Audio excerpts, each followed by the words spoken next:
Guillermo Oliveto, bienvenido. ¿Cómo estás? ¿Cómo estás, Diego? ¿Cómo va? Estetoscopio. Como los médicos, vas a auscultar, no te digo el alma porque no estamos para poesía. No. La sociedad no es una cosa homogénea, hay gente que piensa diferente. ¿Qué estás vos escuchando con tu estetoscopio? Primero que esas diferencias son cada vez más agudas. Hay dos grandes grupos. Cuesta encontrar un tercer lugar por ahora. Hay un grupo mayoritario que hoy sigue teniendo esperanza, sigue creyendo que este esfuerzo vale la pena. Cuando les pedimos en nuestros estudios cualitativos que dibujen cómo es este momento del país, los más fanáticos dentro de ese grupo dibujan la bandera, una gesta heroica, Alberdi, digamos, recuperan toda esa mística que está trayendo el presidente de la Argentina fundante, digamos, del mito fundante del país rico. Y otro grupo dibuja una especie de tormenta pasajera y que va a salir el sol. Dentro de los que apoyan, que no son todos iguales, pero están de un lado. El resto, trotil. Esto va a explotar, están rompiendo todo. ¿Cuánto trotil, cuánto la patria renace? 60-40. 40 la patria 60 la patria renace, 40 trotil. Con ese número, Milei te abraza y te da un beso así, hasta ahí Hasta vamos. ahí es lo que habíamos llamado en el comienzo del año como nuevo clima de época, paradójico, la recesión con ilusión. Explica eso, porque es una frase que tiene una complejidad. Mucho. En primer lugar, es la recesión más fuerte, o es una recesión magnitud 2002. Digo, para que la entendamos. El primer trimestre tenés una caída transversal en todos los sectores de la economía, muy fuerte en algunos, electrodomésticos entre 40 y 45%, shoppings 30%, autos 30%, construcción 32%, 40% en marzo. O sea, ojo que todos los números de marzo fueron peores que los de febrero. Supermercados va a terminar cayendo cuando esté el número alrededor de 10%. Hay sectores del consumo masivo que están cayendo 20, 25% o más. Estamos hablando de productos básicos. Entonces, negar la recesión me parece que es negar una realidad, por supuesto, que está atravesando a toda la sociedad. Sí. Aún los que, de alguna manera, bancan al gobierno o apoyan al gobierno, no desconocen de ningún modo la recesión.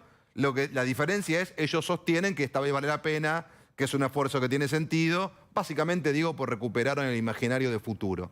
Sabemos a dónde estamos yendo y creemos que va a ser un lugar mucho mejor que en el que estábamos.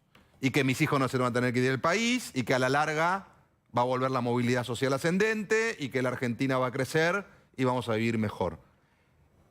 El resto que no tienen la ilusión, digamos, sí están sintiendo igual o peor la recesión, pero lo que no ven es que no hay ninguna luz al final del túnel, sino que lo que están viendo es mucha oscuridad. Role-playing, perdóname, Jessy. Ahora, suponete que Milei te dijera, ok, Guillermo, ese 40% yo ya lo tengo perdido. A mí me interesa conservar lo más que puedo de ese 60%.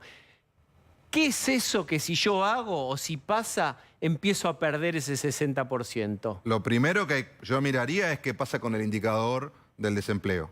Digamos, ¿por qué? Porque vos con semejante recesión, en algún momento las empresas empiezan a tomar decisiones. Vos podés perder un mes, 2, 3, al cuarto ajustaste costos, Diego, y probablemente antes, ¿no? Clarísimo. Entonces creo que va a haber que comparar acá una carrera de velocidades y de idiomas. Yo digo que la macro está hablando un idioma y la micro otro. La macro está celebrando finanzas, recuperación de reservas, suba de bonos, suba de acciones, va a bajar la inflación, perfecto. La micro está sufriendo. Entonces, en algún momento eso se tiene que encontrar, sí, ¿no? Que si hay una perspectiva en lo que están midiendo ahora de lo que se viene, porque sufrimos sobre todo los efectos de lo que generó la devaluación y el pase a precios, pero se viene algo muy concreto que es la suba de la luz, la suba del gas, abril, mayo, junio, son meses donde eso va a ser mucho más palpable. Eso se siente, se sabe que va a venir. ¿Cómo impacta históricamente cuando midan estos saltos en las tarifas de servicios públicos? Bueno, a ver, yo diría varias cosas. Primero, como marco de referencia, este gobierno tiene un bonus track de tolerancia. O sea, la sociedad le está tolerando algo que no se le hubiera tolerado probablemente a casi ningún otro gobierno. La pregunta sería, ¿por qué? Bueno, obviamente porque ahí opera esta verdad popular del que avisa no es traidor. esta fue una sociedad que de manera consciente votó un señor que venía con una motosierra. Entonces, y que le dijo que iba a hacer un ajuste claro. Y que te muy está importante. diciendo, y a todos los medios internacionales, estoy haciendo el ajuste más grande de la historia de la humanidad. Bueno, entonces, eso por un lado. Dicho eso, esa paciencia o esa tolerancia es un cheque en blanco y se sostiene a como dé lugar, a mi modo de ver, no. ¿Qué empezamos a ver en abril? Se sostiene la recesión con ilusión, cada vez tengo que remar más para que la llama de la ilusión se mantenga. Entonces, ¿qué cosas podrían, como decía Jessica, afectar esa ilusión? Bueno, una cosa es prever la recesión y decir, como decía la sociedad el año pasado, y lo he dicho acá, el ajuste es inevitable, hay que hacerlo y venga quien venga lo van a hacer. Otra cosa es vivirlo. Claro. Y a medida que lo empezás a vivir, la cosa se te empieza a poner más difícil de atravesar. Y ahí es donde se te cruza con lo que yo decía antes del empleo, que es, yo puedo tolerar pérdida de poder adquisitivo, me acomodo, me ajusto, recorto. Otra cosa es si alguien de tu familia cercana pierde el trabajo. Ahora, Que Guillermo, ahí es mucho una más bomba difícil. familiar. Ahí es Ahora, mucho más Guillermo, una bomba vos familiar. estás mostrando y contando una cuestión que uno ve, también lo ve con gente que está todo el tiempo, por ejemplo, cambiando dólares para pagar las expensas, no para otra cosa. Pero el conurbano, ustedes o vos en tu consultora, ¿ves un poco qué pasa ahí? Digo, por el tamaño de poblacional que tienen, porque son sectores que están obviamente con otra situación económica. ¿Vos qué ves ahí del consumo? Bueno, a ver. No, el consumo, Pablo, está roto por donde lo mires. Digo, ahí no son tan violentos los números que no hay manera. Cuando vos tenés caída de menos 40, menos 30, menos 25, en algunos casos menos 50... Eso es en todos lados, digamos, no construís ese promedio si realmente la cosa no es muy profunda y tiene densidad. Yendo a la opinión pública, todas las encuestas están mostrando que la imagen del gobierno es mucho mejor en el interior del país que en el conurbano bonaerense, especialmente zona sur, zona oeste, digamos, donde la situación es más compleja. Y, por otro lado, es altamente probable que la recuperación que están viendo muchos macroeconomistas de primer nivel, Arriazu, Artana, Kigel, en B, se verifique, pero se verifique más fuera de Buenos Aires que dentro de Buenos Aires. Por eso va a ser el campo y la energía.